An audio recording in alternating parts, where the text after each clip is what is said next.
The Great Gospel of John, revealed from the Lord through the inner word to Jacob Lorber.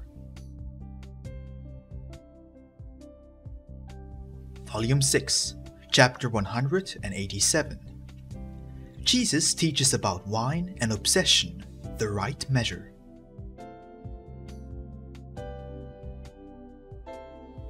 On the effects of wine. The Lord says, "But I said to them, my dear friends and brothers, wine, enjoyed in the right measure, is a proper strengthening and makes the body limbs strong and healthy. But if drunk excessively, it awakens the evil spirits of the flesh and dazes the senses. The evil spirits then awaken the desire of the flesh, which is called lewdness and bawdy, whereby the soul becomes impure for a long time. Also ill-humoured, argumentative, sluggish, and often nearly like dead. Therefore, also in drinking wine, keep the right measure, and you will have peace in your flesh." Says Peter, "Lord, are we possessed too, since you have spoken of evil spirits in our flesh?" Said I, "Indeed, since the flesh and the blood of every person are full of natural evil spirits, which are called evil because they are still standing in judgment. And if they would not have been in the judgment, they would not have been your flesh and blood.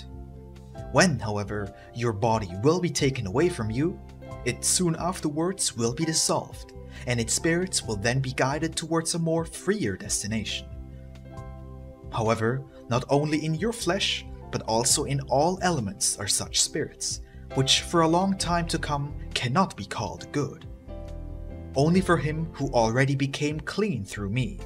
For him, everything is clean and good through the destination it carries in itself from God. See, a stone which lies totally dead on the ground is only seemingly dead.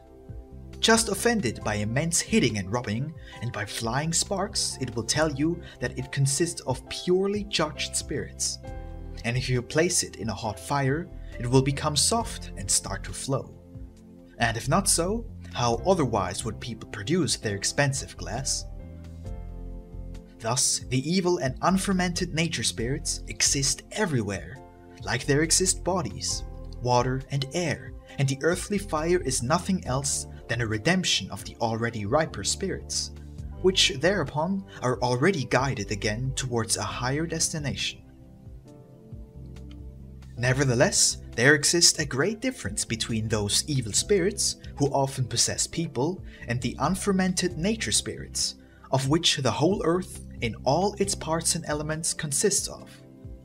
However, they still have this relationship and mutual relation, that a person who does not awaken the nature spirits of his body too much is also not that easily possessed by real, evil human soul spirits regarding his body. However, therefore I warn you to be aware of all passions, since they are in itself a result of the awakening of the various flesh and blood spirits. Once they are too awake, then soon they are joined by still unclean souls of deceased people, who are quite often present in the lower regions of the earth. And if that happens, then such a person is in all seriousness possessed. Do you understand this?" Said the disciples, "Yes, Lord, because such matters you already have explained to us quite often, but never so openly clear than today, and we therefore must thank you a lot and will not drink wine any more for the rest of the night." Said I, "Do this, and you will feel good in the morning, since a sober body preserves a healthy soul, and a healthy soul is the best doctor for a sick body."